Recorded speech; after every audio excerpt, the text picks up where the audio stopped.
Cool. Right. It's 7:35, so we will get started. Yeah, Peter, please take it away. Talk to us about London Brown Ale. Right. Well, this is an interesting exercise because I've collected over the years many different brewing logs from around the place, including the UK, and this gave me an excuse to put together three of the beers that would be considered London Brown Ales. So it's a bit of a literature search. It's a bit of a dive into brown ale, and it includes Whitbread's Forest Brown Ale, a Watney's Brown Ale from Usher's, which I found in the Chippenham archives. That's Usher's at Trowbridge rather than Scotland. And then Mann's Brown Ale from Crowley's in the Hampshire archives. And I covered London, the Whitbread Double Brown Ale in one of my previous talks, but I'll recapitulate that one at some stage. So, Brown Ale history. There's a lot of words on there, but basically the consensus is that Thomas Wells Thorpe of Mann, Crossman and Paulin developed this beer at the Albion Brewery at the East End of London. So it's very much a London style.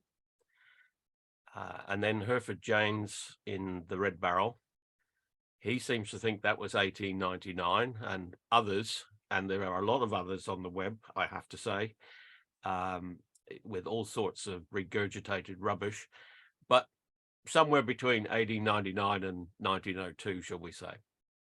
So I did a search in the newspaper archive, and I couldn't find any advertising of brown ale pre the Great War. So that might have been a very localized thing, not sure.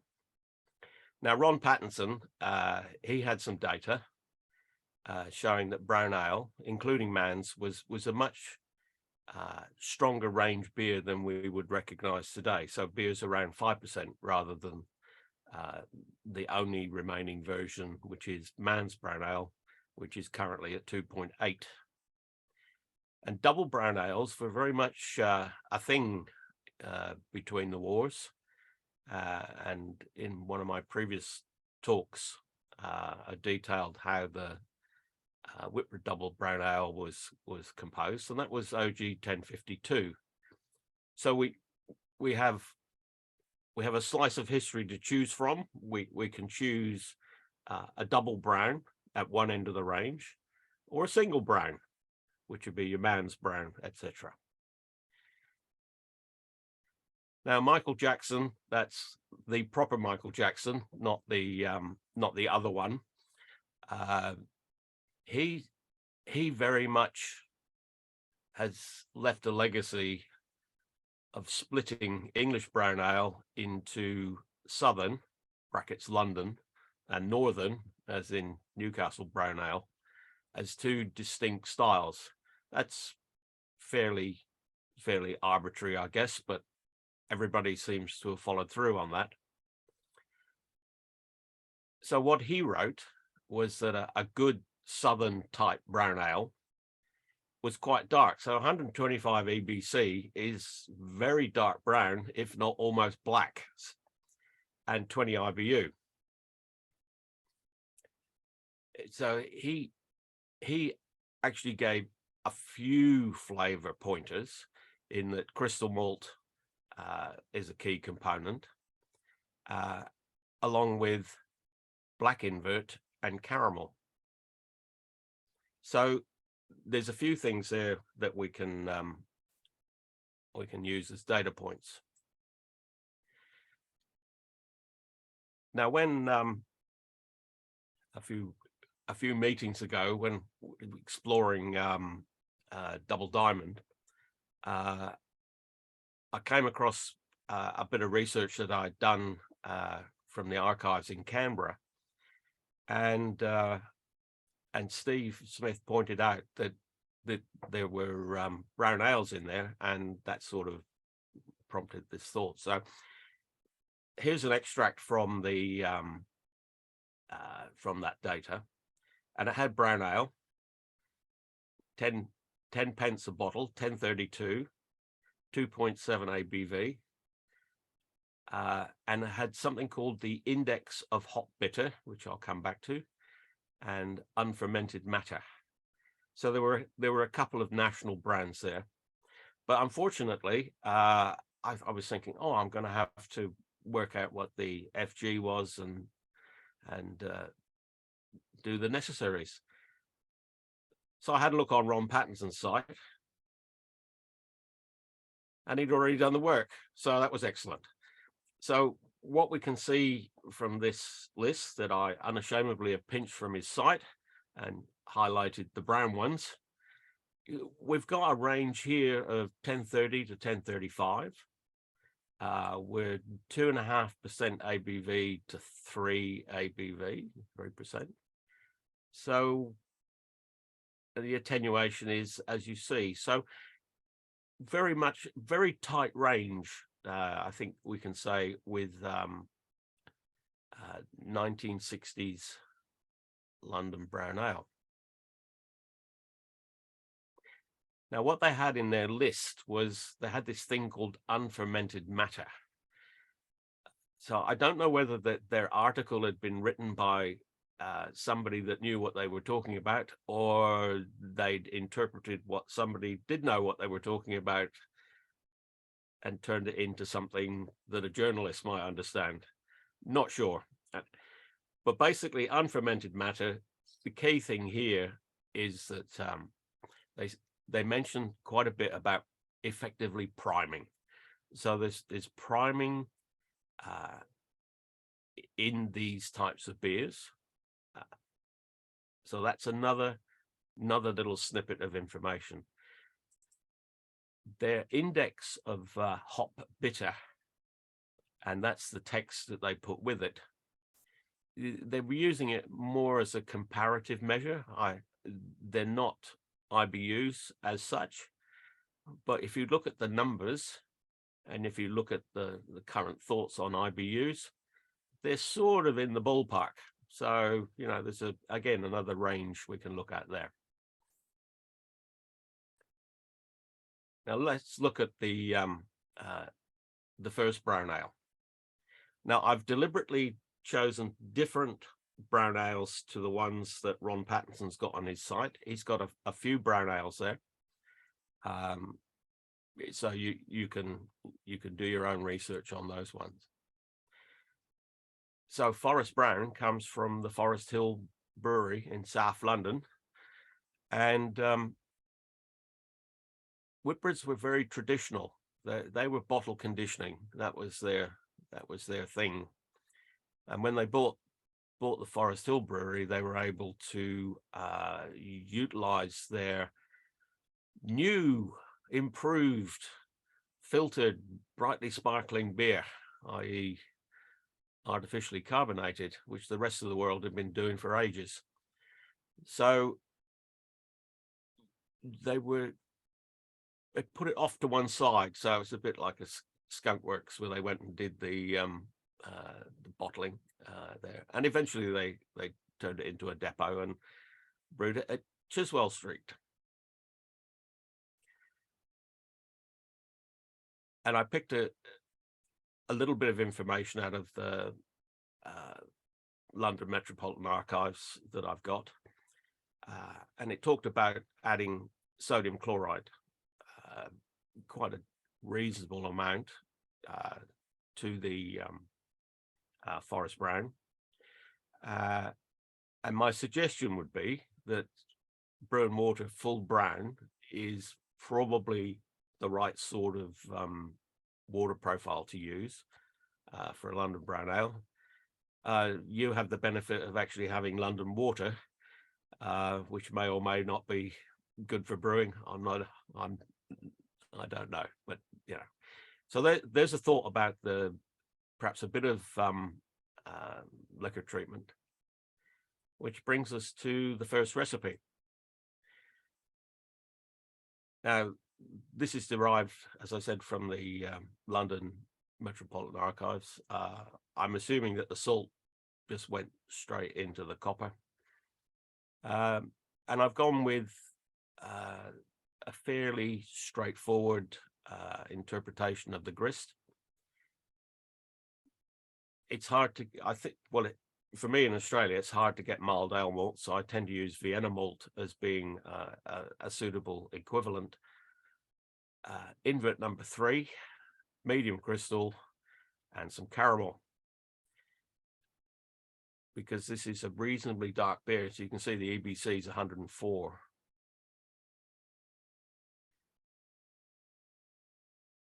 So the bittering addition's not huge. We're only talking 21 IBUs, and you probably don't want an attenuative yeast.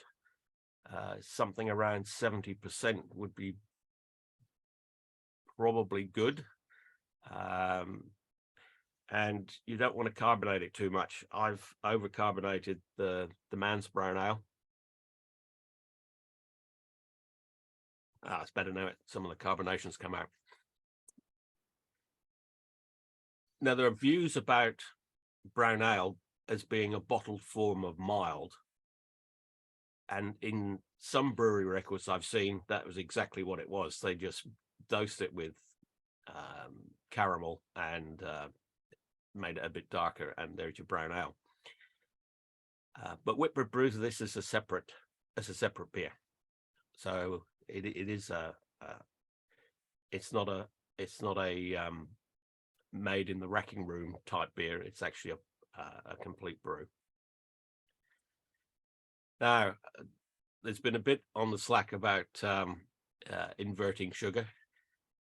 Invert sugar, whether number 2 or number 3, is very much a common factor in this style.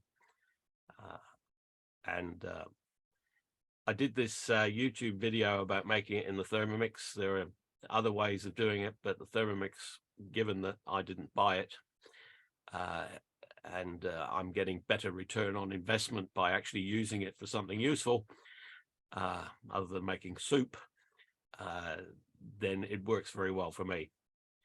But the one thing I'd like you to take away is use a good tasting molasses.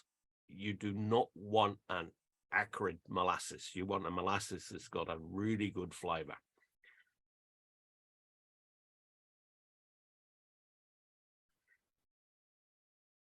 And then Peter, in the in their brewing manual, they specifically said they didn't add any finings, but they did use a lot of priming sugar. So this would have been quite a sweet beer from the priming sugar, and they pasteurized it, so that stabilized the beer and stopped it re-fermenting in the bottle. So again, the range 95 to 115 EBC. EBC has changed in the methodology in which it's measured, but it's still going to be a pretty dark brown. Now, in my travels, I'd been to Chippenham and went through the Ushers of Trowbridge records, and tucked away in there, because they were taken over effectively by Watney's. They brewed brown ale for the Western region, if you like. So again, we have a fairly similar beer. They use some flake maize in the grist, and they use a bit of roasted barley, and of course some caramel color. So in terms of its composition, very similar to the forest brown, and as you can see, you can tweak the range of materials in the grist to suit. And then Mann's brown ale. The photograph there is my photo from 2008, where in the spirit of exploration, I bought a bottle of Mann's brown ale. It talks about recipes on the label, but what they had on the back was a link, or a recipe, if you like, for walnut cake. So they were promoting it as a beer that you could use in cooking. So looking on here in the Prot's book, 300 Beers to Try Before You Die, he gives some a range of ingredients and some tasting notes. So again, you've got the pale, crystal, bit of roasted barley, toffee. So you can see where that's coming from, the types of grists that we've looked at already. So we've then got what, bring it up to date. Marston's Mann's brown ale has been brewed all over the country since the demise of Watney's, and it's currently brewed at Marston's Brewery in Burton. I think it's Burton. It might be one of their other breweries, not totally sure. But they describe it as dark, rich, full-bodied, luscious, and hints of roasted, creamy toffee. So more descriptors, but we can see, as we'll see with the grist just now, it's got invert number 2 in it. This is a 1970s version. Crowley is interesting in that they'd been taken over by Watney's in 1947. Mann, Crossman and Paulin had merged with Watney's in 1958 to form Watney Mann. And the brewery at Alton, not quite sure which way to pronounce that, the Crowley Brewery was actually decommissioned later in 1970. So this must have been a fairly late brew of Mann's brown ale, and I only came across it by chance because it was called MBA on the top of the log, and then I had to do a little bit more searching. So what we've got here is a similar grist to the other ones. This one's picked up some roasted barley. It's got torrefied barley. Now, I couldn't get torrefied barley for my beer, so I used flake barley. And it does give a reasonably good head retention.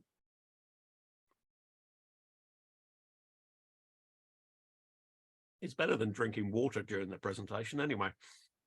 Just. So I use Fuggles. Again, choose a relatively less attenuative yeast. And I particularly like the review from 1972 in the Daily Mirror. And I'll do the quote: "The brown ales that we tested had a wide range of quality and strength. Some had so little kick they would be not out of place on a soft drink stall." So, yeah, it's not at the single brown ale end of the spectrum. It's not an alcoholic drink at all. Which brings to a whole range of thoughts about how you would go about brewing one of these as a London brown ale. I was aiming for 2.8. I ended up at just over 3% ABV. I used a West Yorkshire yeast, which was probably too attenuative. If you do the single brown, you're in the range 2.8 to 3. If you do a double brown, you're in the 5% ABV range. I think you need a good base malt. I personally wouldn't use a pale malt. I'd use something with a bit more color, higher dried. My thought was that you could almost do this as an extract beer. It probably wouldn't hurt at all. English medium crystal, because you want to get those toffee-like flavors coming through, and some lovely number 3 invert. Caramel is definitely your friend. I could have done with putting a bit more caramel in the one I did. And yeah, the choice for me of the yeast is quite key to this, because you really don't want it to ferment out. Now, just to remind everybody what. Sorry, Peter, just a quick question on the yeast. What kind of flavor profile are you looking for from the yeast? Are you looking for something fairly neutral or fruity, or does it matter? If you look at the flavor descriptors that were written by Protz and Jackson, they mentioned caramel, so I would be expecting a good caramel feel, but they also talked about a level of fruit. Now, that fruit can come from perhaps the little bit of yeast character. So I think there's some room to play there. I don't think, given that it's such a low strength beer, a bit of character to it for the Hazenbrow is probably no bad thing. You wouldn't want to make it an American London brown ale, for example. I don't think you want it really clean. Using White Labs 007 would probably be too dry. But a Fuller's, it's very common, the Fuller's strain, 002 or 1638 or whatever it is. Something with a bit more, perhaps verdant. I think the room to play is not so much in the grist, because as you can hopefully see, the grists are fairly consistent in their content, but I think there's room to actually give a bit of character to what is a fairly, well, it's I can understand why they wanted to promote it as good for cooking, because you had to promote it for something. It's not, anyway, that's off the point. We could perhaps come back to that in the discussion. Yeah, we'll talk about that afterwards in a bit. Yeah. So the double brown 6-row pale malt is not something you can easily get anymore. Perhaps use some fairly ordinary pale malt, just stock standard, not too flavorsome. Again, that's got 20% invert in it, and the invert is a signature flavor. There's no getting away from using invert, because you want that lusciousness to come through. When you've got so little other things, you're not getting any alcohol contribution to flavor. You need other things in there to. So this is just a repeat of what I talked about in the past. And I've posted all the recipes in Slack. They're all Brewfather recipes, wonderful software.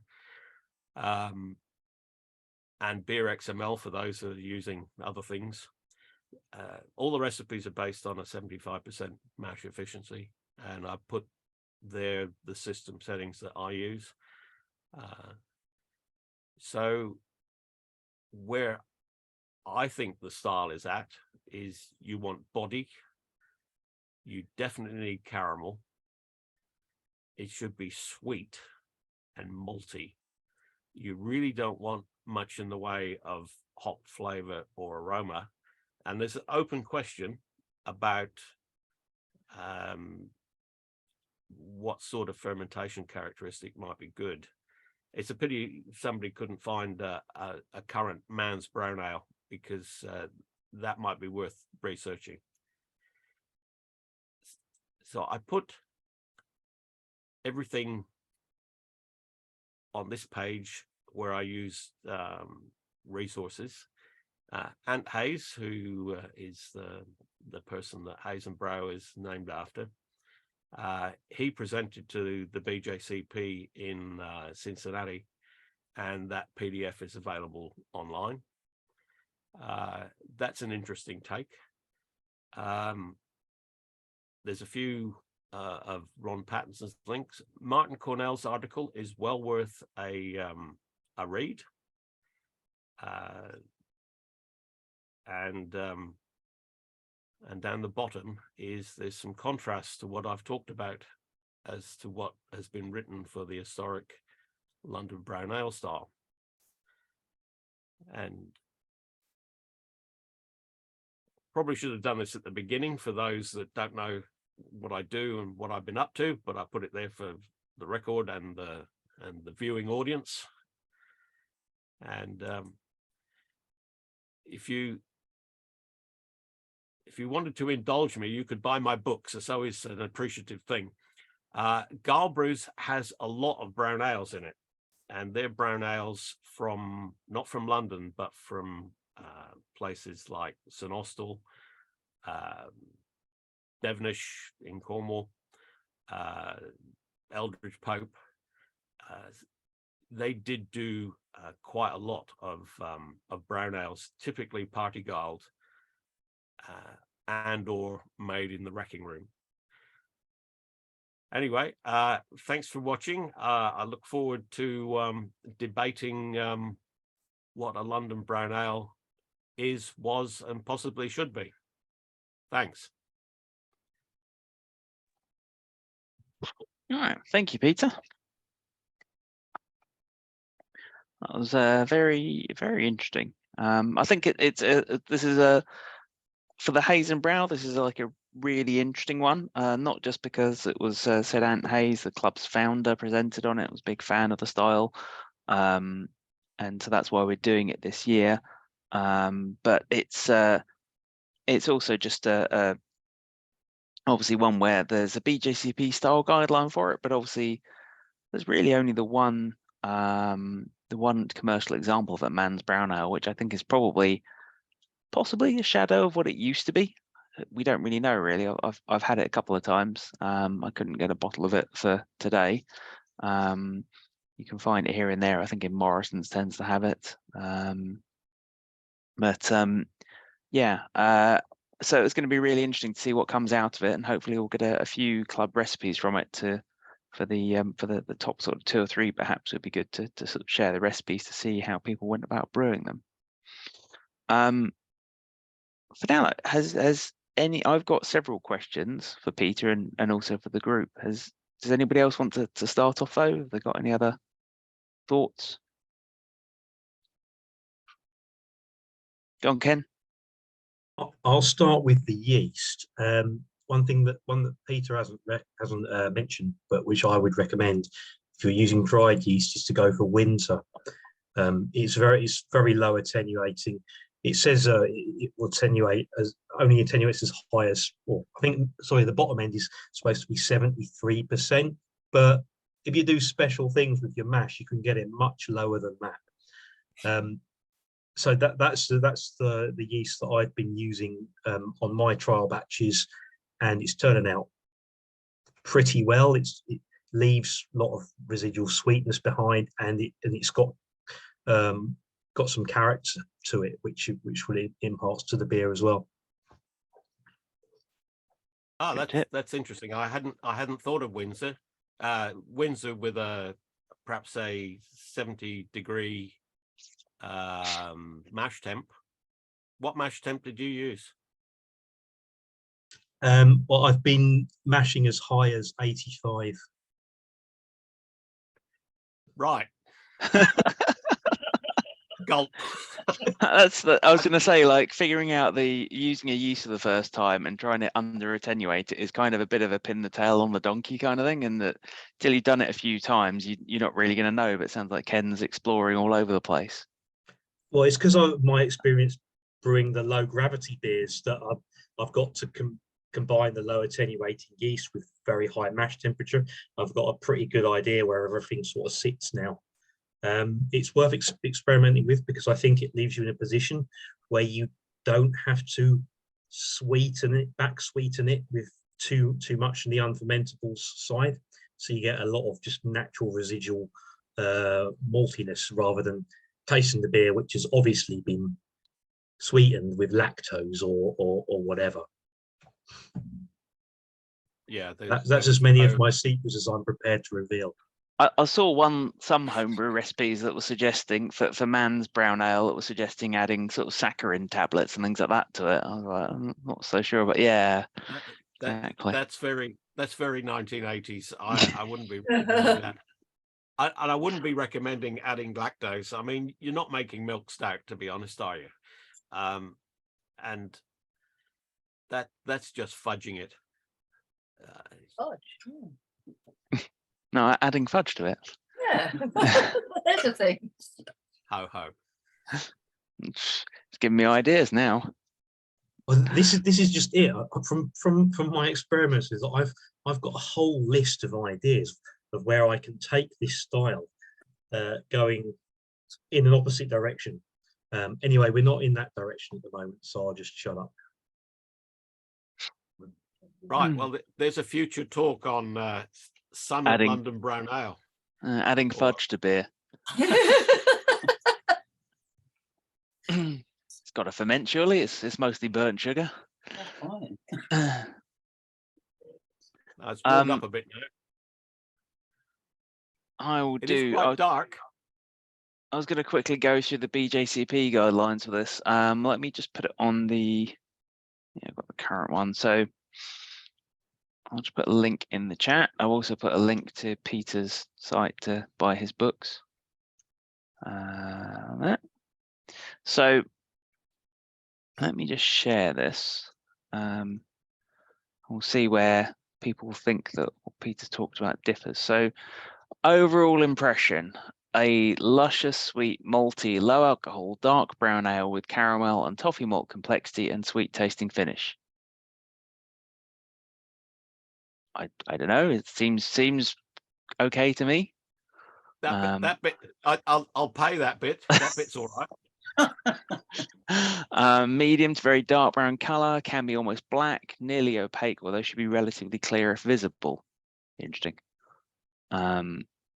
Nearly opaque, although should be relatively clear if visible. I'm not sure what that means, but it depends how much caramel you put in. I mean, this one is brownish. I did use finings. I did use Whirlflock, but I didn't use any biofine, thinking that any residual yeast just hanging around might just help the mouthfeel. Aroma, moderate malty sweet aroma, often with a rich caramel or toffee-like character, low to medium fruity esters, often dark fruit-like plums.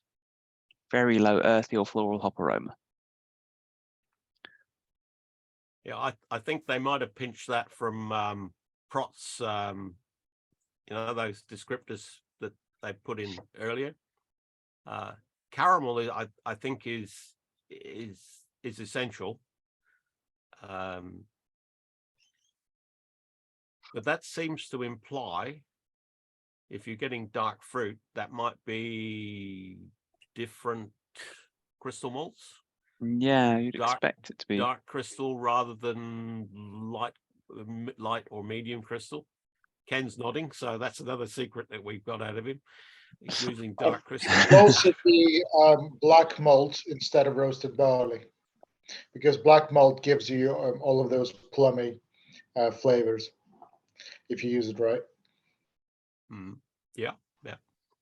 I mean, I've just gone with the facts of the historic style, knowing that everybody's homebrewing, and you've got different availability of ingredients, and then you've got the whole palette of what you use to tint the beer. And that's a good point about the paint and malt. So flavor, deep caramel or toffee, sweet, malty flavor on the palate, lasting into the finish, often with hints of biscuit and coffee. Some dark fruit esters, relatively clean for an English ale. Low bitterness, low hops. Medium low, roasty or bitter black malt flavor optional. Okay. Moderately sweet finish with a smooth malty aftertaste. May have a sugary sweet flavor.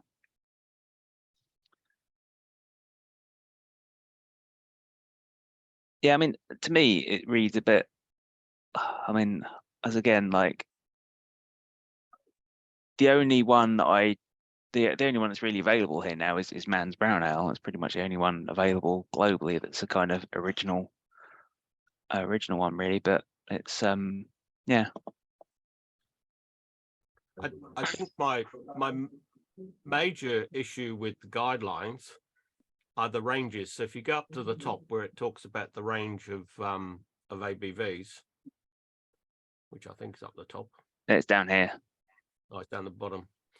2.8 to 3.6. Yeah, I think this is worth considering. That you have a single brown ale at nominally 3% and a double brown ale at nominally 5% as being the two ends of the spectrum, rather than this 1033 to 1038, which doesn't correspond to the historical information that I found. So I think rather than having that woozy range, I tend to go single brown based on the survey results from 1960, single brown, or a mid between the wars double brown at 5%, and they would give you two similar but different flavor profiles to play with. That might be something that you could factor in. I've never heard of Harvey's Bloomsbury Brown Ale. Anybody heard of that one? I've never heard of it, and I was just about to look it up actually. I've never heard of that. No, I mean Harvey's have done a brown ale, but I'm not aware of Bloomsbury. I mean, I'd always say, like, obviously from a judging point of view, judges don't tend to carry around hydrometers to be able to test like final gravity, or let alone know what then the OG is, and figure out the ABV from that. So these are always very, I don't know. Look at the descriptions first of all. Those SRM values are nowhere near the darkness of a brown ale. They need to be up 100 EBC, which would be, notionally 50 SRM. That's far too light for me. Yes, I think it's about 28 is red. So yeah. Yeah, they've totally got that wrong, haven't they? I mean, they say in the first paragraph about how dark it should be, and then put SRM up to 35. Is that what? Well, there's going to be nothing to stop the London amateur brewers from recommending some improvements to the guideline, is there? My previous experience with brown ale has been back in the dark ages. We're talking the 1970s. I drink brown splits when the draft beer was crap, because at least it gave it a bit of flavor. So and a brown split is 50% bitter, 50% bottle of brown ale. And I tried that because I seem to have rather a lot of brown ale at the moment, and I put it with a bitter, and yeah, the bitter was 2 months old, and it livened it up and was quite a pleasant drink. So as a mixer, bottled brown ale is not a bad thing. So James, you had other questions. I did. I mean, one of the things I was wondering about was whether to look at it in comparison to the other brown ale style, just very briefly. So just quickly do that. So obviously before we were talking about, was it the 27A London Historical Beer London Brown Ale? So the other style in here is British Brown Ale, which is not what we're talking about today, but that's your sort of Newcastle Brown, that sort of thing. And as you can see, in terms of the stats, everything's higher generally, apart from the colour, which is actually a bit lighter overall. But certainly the ABV there goes up to 5.9% according to the BJCP. Again, I'm not sure whether that would be the case really, but so yes, originally these were split into Southern and Northern English Brown, which was again a bit of a weird, the Jackson weird influence. Yes. So and now you have brown ale and you have the historical London brown ale. So, but generally, what the London brown ale that we're looking for in the Hazenbrow is going to be lower strength, I think, be generally the impression. But yeah, so yeah, that was it really.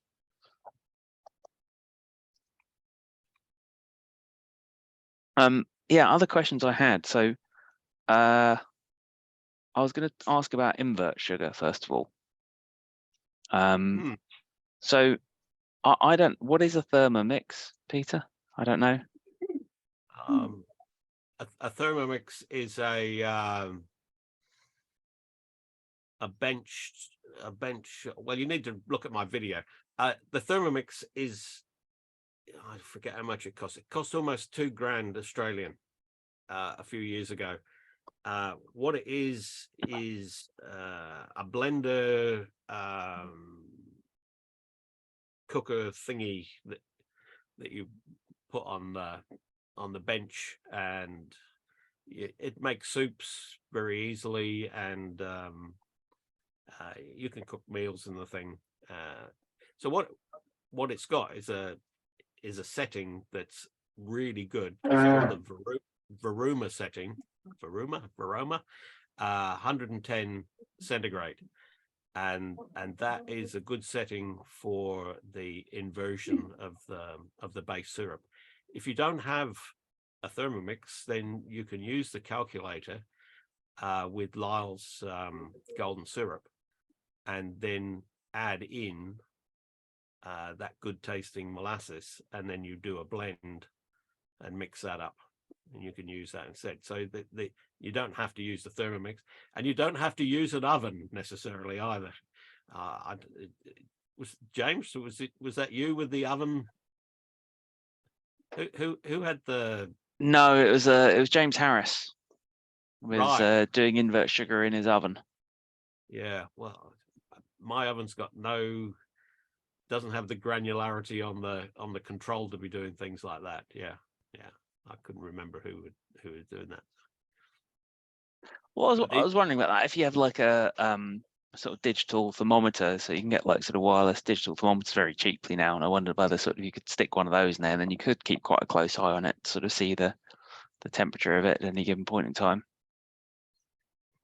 Yeah, an induction hot plate might be viable, but if you haven't got the technology, then just doing the blend with Lyle's golden syrup and that good tasting molasses in the right proportions, that'll get you there. Yeah. So Peter, by using the golden syrup, is that so you don't need to use the citric acid because golden syrup's already partially inverted, isn't it? Yeah, I don't know how inverted it is.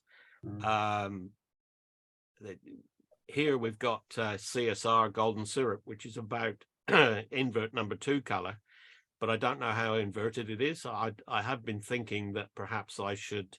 I use lactic acid to do the conversion. I've been thinking that perhaps I should make sure it's fully inverted. The only reason that you're inverting it historically is for yeast health, so that because the brewers were repitching batch on batch, they were really keen to make sure that their yeast was healthy, and by not stressing the yeast having to do the inversion of the sugars in the fermentation vessel, they were able to ensure that their yeast health was good. So I think historically it's correct to use invert sugar. Whether you could get there by putting the right amount of simple sugars, I don't know. That would come down to experimentation. I just find the whole invert sugar thing, rather than candy sugar,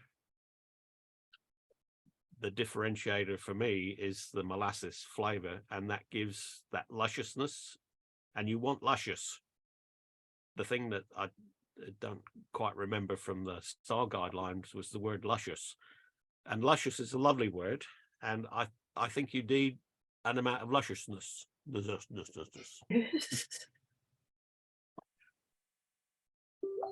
Yeah, I think definitely the sort of impurities and the sugar had something to it.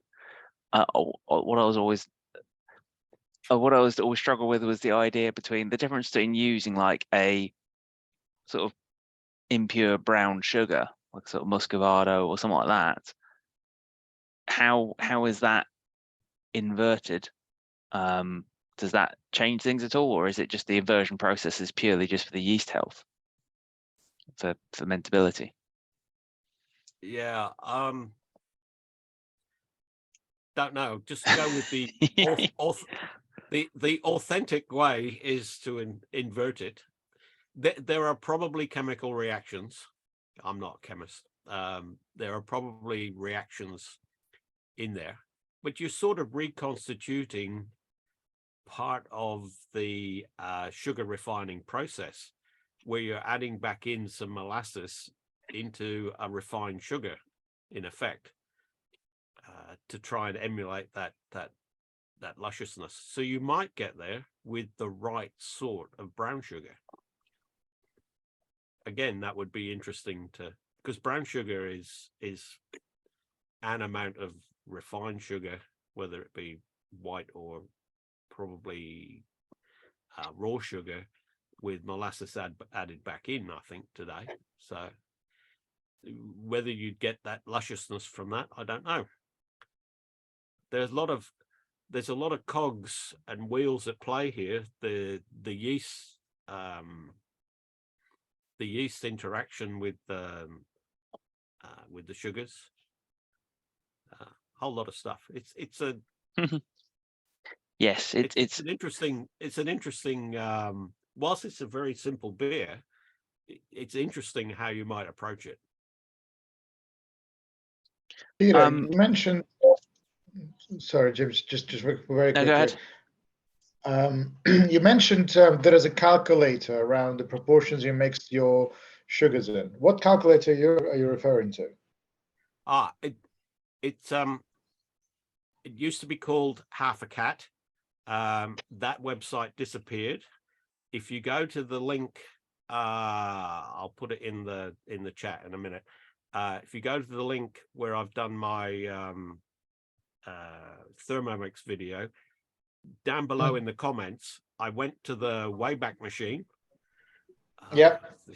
Yeah, Internet Archive, and the calculator's on there. I'll post a link to that in a couple of ticks. Thank you.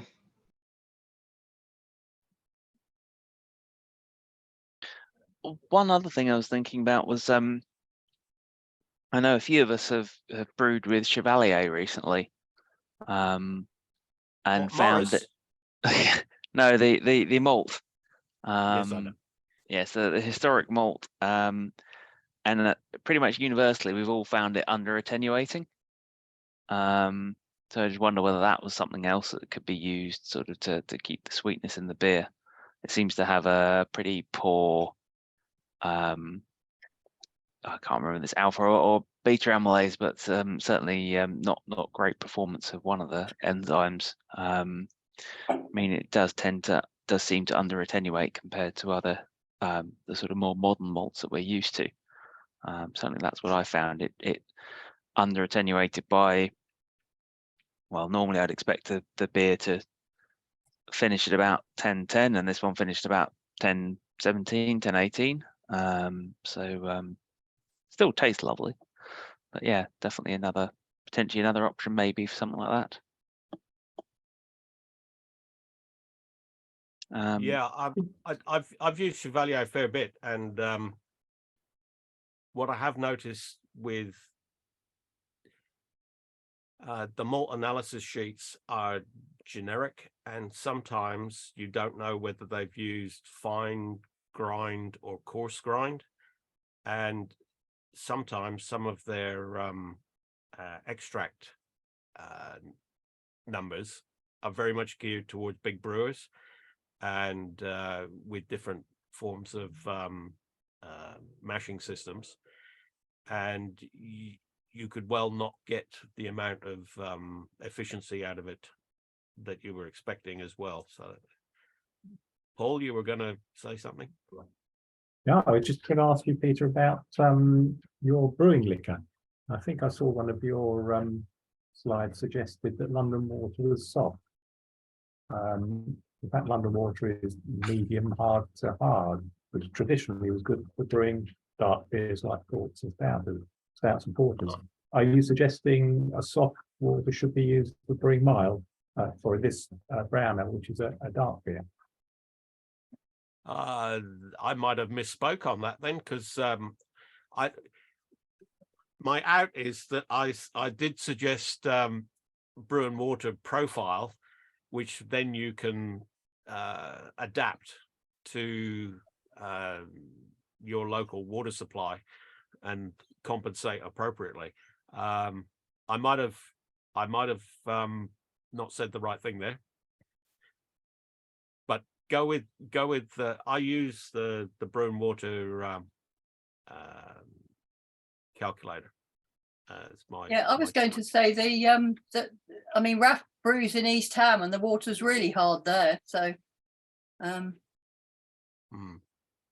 Yes, it is. Oh, It well, is for pretty much all of the southeast, and actually a lot of England in general. So your beers will be different to mine. I treated to the brew and water full profile. I put some salt in, but I didn't put the full amount. I just cautious. I didn't want to make a brown gozer. I found that I've had to add nothing at all to the mash to acidify it, and all I've done is added a small bit of calcium chloride in the kettle, just to add a bit of a roundness to it. So Ken, you're saying you use your local tap water, Yeah, just treated with a Camden tablet or whatever. treated And with then just added a potassium bit of, metabisulfite, and that's it. okay. and a little bit of acid for the sparge liquor. That's it. I put the link to the Unholy Mess site up on the chat thing. It's just a proportional blending calculator. You could probably emulate it in a spreadsheet or something. Is Brewer's Caramel easy to get hold of? No, they stopped making Parisian Essence here. They obviously weren't selling enough of it. I still have, I've got 1.5 bottles left there. They're so far out of expiry.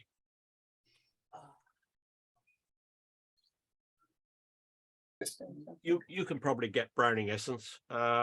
This one, best before 2013.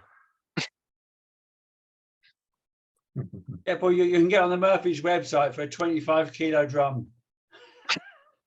Yeah. So it's literally just for colour. It doesn't add any of the caramel flavour you've been talking about. No, I think the caramel flavour would be coming from the choice of crystal malt. Yeah, it's just it is a good colouring agent, but I don't think I think I could have probably, because I don't know with this, I don't know what EBC this is, but I have used it over the time, and it's quite useful to put sort of 10 ml in a 20 litre batch when it's looking a bit insipid. You know, it hasn't come out, your pale ale hasn't come out, it's come out looking weak, and even though it isn't, it just doesn't look right. Slight colour adjustment's quite good.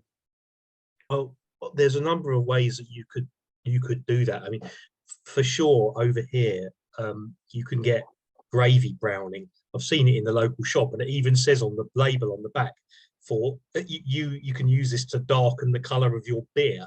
I thought, wow, how old must these bottles have been around for, whoever makes them?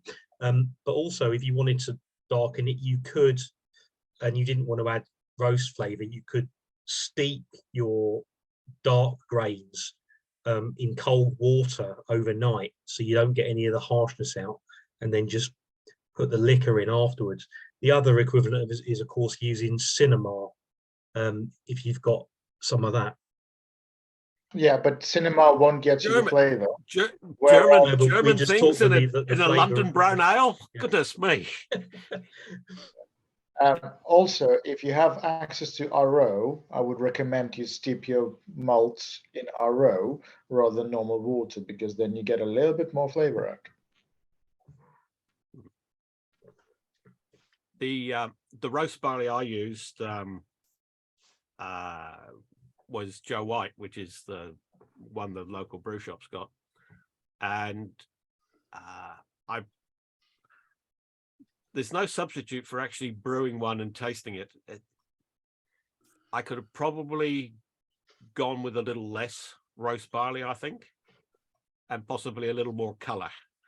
So some of the options about changing the perhaps the black patent, which I quite like, that's my go-to for a good, decent tasting stout rather than roast barley.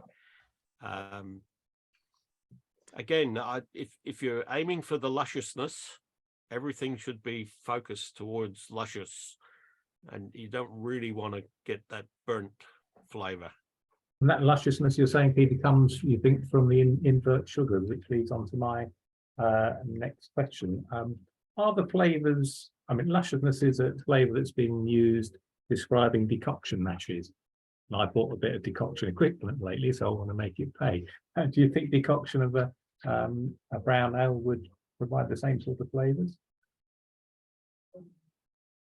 That's an interesting question. I've not done German style decoctions. What I've done are what I would call a limited decoction based on some historical information that I've got, and that's used flake maize, and I wasn't trying to do a cereal mash as such, but it's got sort of parallels to that.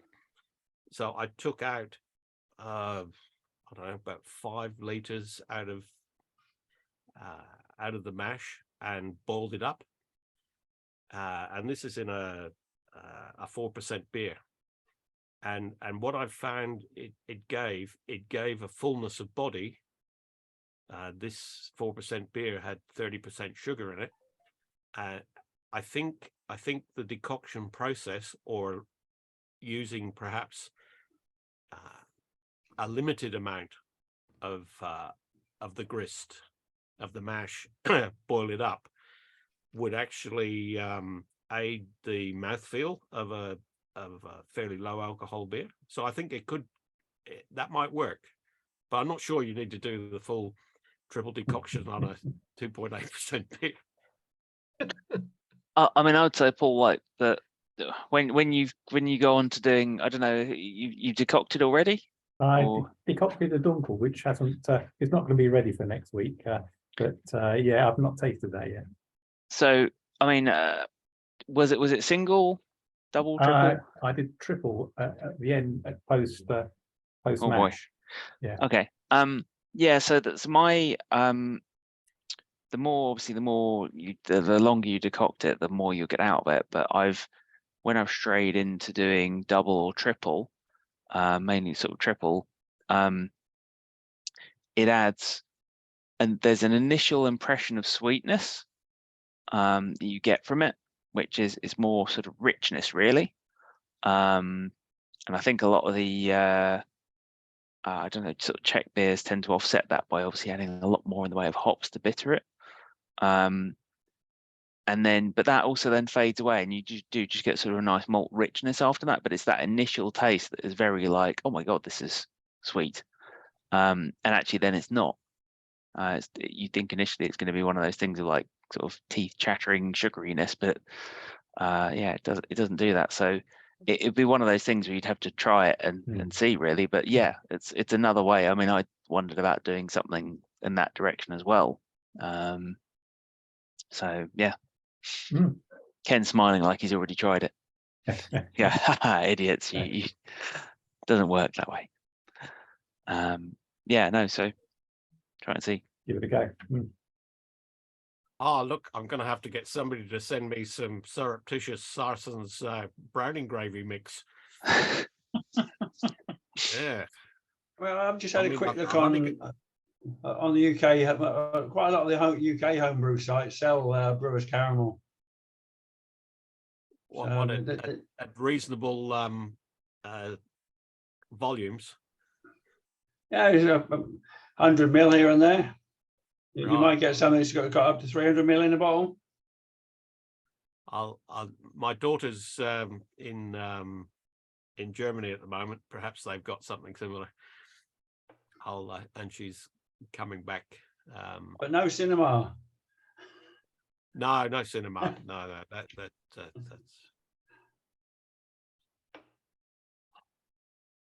not that you'd be able necessarily to taste it. It's the philosophy of a London brown ale. It just wouldn't. A decoction, full decoction, no, far too Germanic. Rising infusion, possibly, yeah.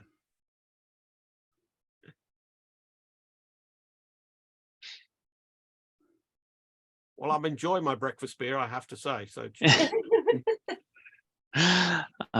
right. Has anyone else got any Looks other very good. questions or anything they particularly wanted to discuss? So am I right in thinking there's one example of this beer that's commercially available now? Yep, that's the man's brown ale. Right. So in a way, that is all you've got as a standard. Yep. It's yeah. All you've got left is the way they're brewing it today. Yeah. Which we don't know how they're doing that. The advent of computerization in the 70s really, for a beer historian, is really a pain in the proverbial, because they stop filling out the books and you can't find the records. most of the records that I found that I used in the presentation are only there because somebody decided that they should be properly archived. And some of the beers you've got today, are you ever going to know how they were made? Probably not. I mean, and more to the point, are there any historical records of people drinking the stuff and describing it? Because of course that's quite often missing as well. Someone who's actually describing the beer as they're drinking it and saying it tastes like this or that, rather than just a recipe. Yeah, I some of the YouTubey things might in the future be the historical record about the taste, because whilst there's reasonable evidence from the 20th century about analysis of beers, it wasn't really till Michael Jackson got into it that you started getting flavor descriptors, and because beer was beer, and you know, people were too busy drinking it and To describe they it. were drinking. Just above the gravy browning thread, I popped a link to that Harvey's Bloomsbury thing, which someone seemed to be drinking in November last year. So that might. Yeah, be I did look it up. Yeah, I mean Harvey's did a nut brown ale as well, so, and I think they probably over the years done these odd one-offs. Oh. I mean, Yeah. I don't know what the difference between where nut brown ales that stands in the brown ale sort of thing. Marketing means nothing. Yes. I thought as much. I've delved into this because when I wrote Galbrews, I think it was Devonish had a nut brown ale, and I thought, well, what's all this about? And they had a picture of a squirrel on the label and the whole thing. So, so I looked at the beer, and it's just a basic brown ale. But they were using the marketing of historical descriptors from the 1800s, where it was always a glass of the sweet nut brown ale, which probably wasn't even hopped. So, you know, it's marketing's got a lot to answer for. Truth not being one of the things that it's noted for.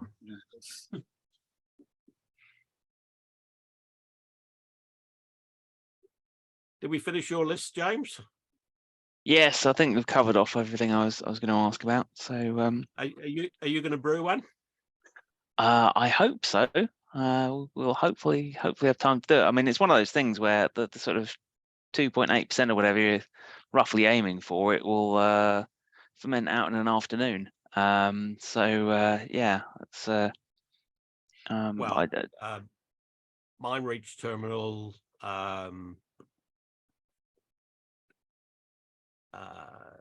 48 hours, and then I left it sit for the rest of the week to carbonate.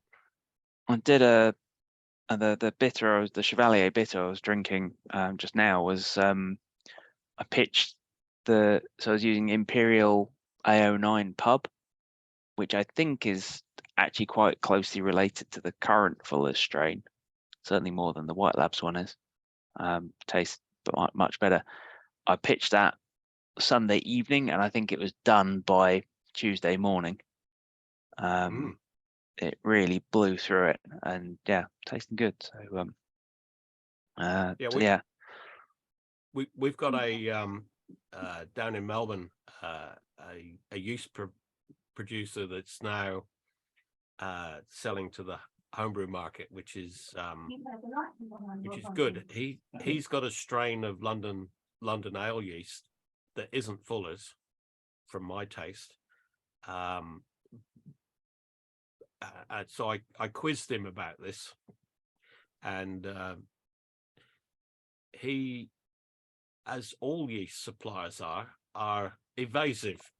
So what he's got a strain that's come out of the yeast bank, and he's called all of his strains by cities around the world. So it's not particularly helpful.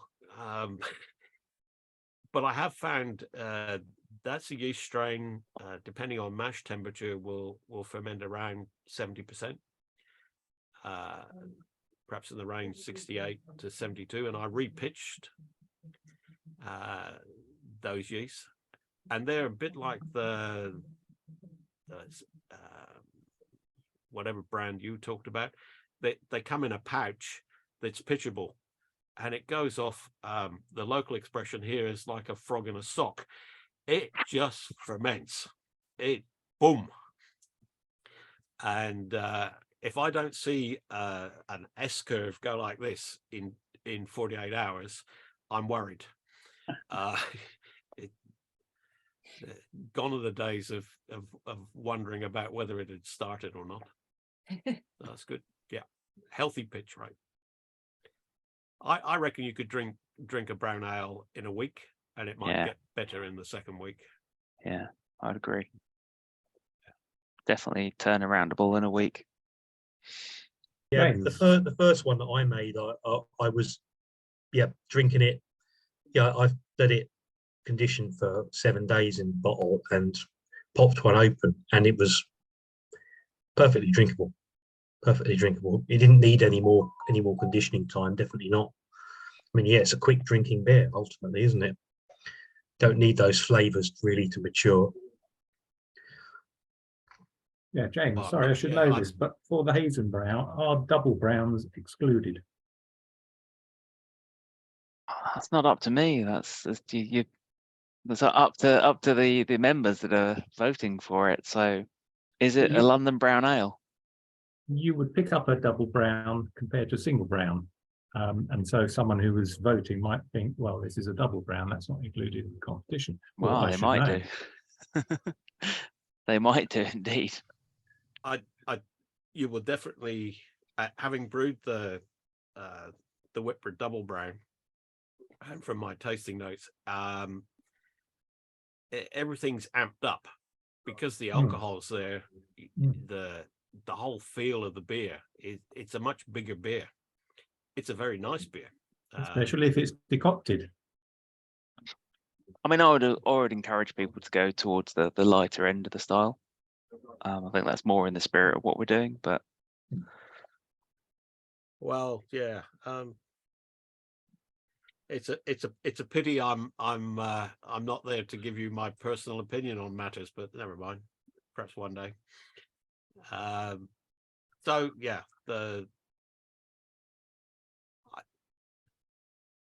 I think you'd notice the difference with a double brown.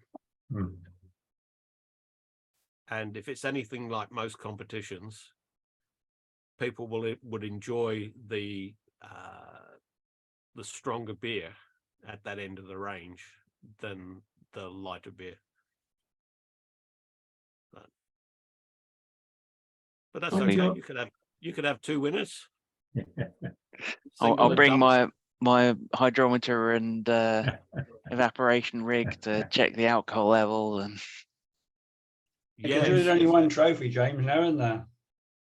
There is, yeah. Got the one fabulous trophy. So there can be only one. Peter, when's your next venture northwards? I beg your pardon? When's your next venture to the Northern Hemisphere?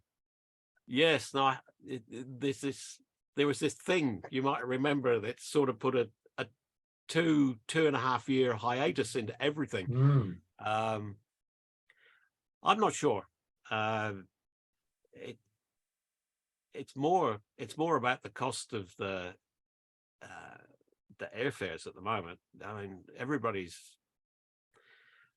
I'm free, and it's driven up demand, and the prices are still very high.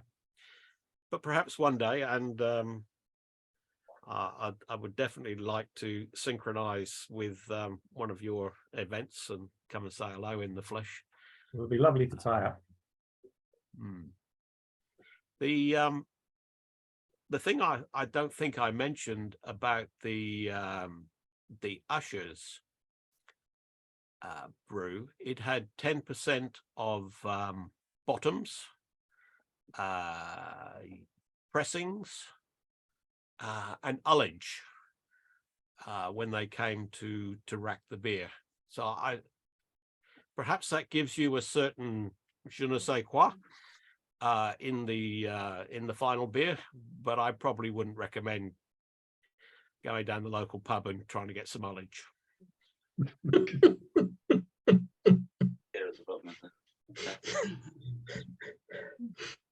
Peter, I had a look online the other day, and so I was keen on getting a couple of your books. Is there any way you can get them where you don't have to pay extortionate postage fees? Well, that's another another story. I've got books here in Sydney, and to send 2 books is $10, so £5 in Australia. It didn't used to cost that, but ever since the COVID thing, everything's got more expensive. I don't know what the print on demand people charge. It was looking like about 16 or 17 quid. Jeez. Wow. Yeah. Well, the thing for me is that the print on demand means that apart from the small stock I have here for, local sale, I don't have to worry about anything like that. But that's expensive. Yeah. The thing to look for would be that they do discount codes, coupons periodically. You might get 15% off, and that might offset the postage somewhat. Okay. Mind you, from what I read in on the online things, your mail service is a bit rubbish at the moment. I think that's the right word for it. That's the polite Disrupted. word. Yeah.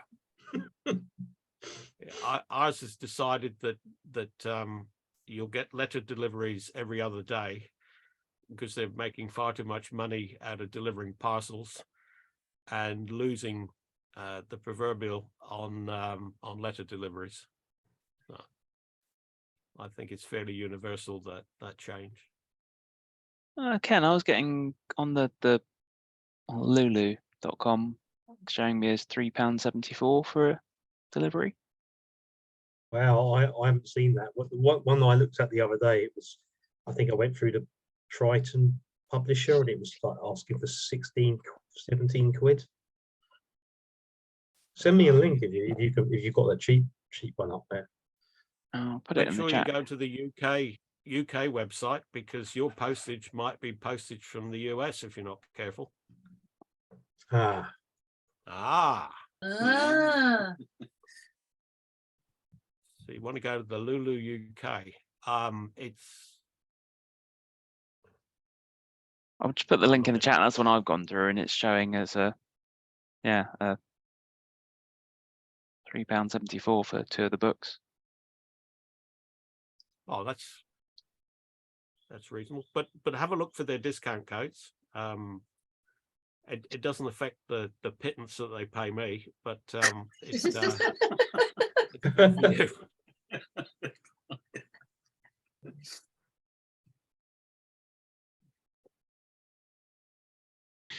Well, I guess if nobody's got anything specific they wanted to talk about related to the subject of the meeting, then I'll call an end to it. Call an end to the meeting officially there. Thank you very much, Peter, for your presentation. So everybody, a round of applause, please. Very much appreciated. Really looking forward to the May meeting, where we'll be tasting all these members' brown ales. Will you be streaming that online for us, overseas people? I think that might be tricky to do. But well, at least a bit of video on the winner would be nice on the Slack. If somebody could do that on their phone, that'd be lovely. As I said, we'll try and I'd just be really curious about what ends up winning? Yeah, I mean, I'm keen to try and get out of it as well a few people's recipes. So certainly the sort of winner and a top sort of 2 or 3 if we can, just to see what people actually made. And yeah, so how that came out. But otherwise, it's going to be a very interesting event to sort of see how it who comes out as the winner. Yeah. Anyway, so thank you everybody. We'll I'll see you either next Monday in person or on the 20th of March online. And yeah, take care until then.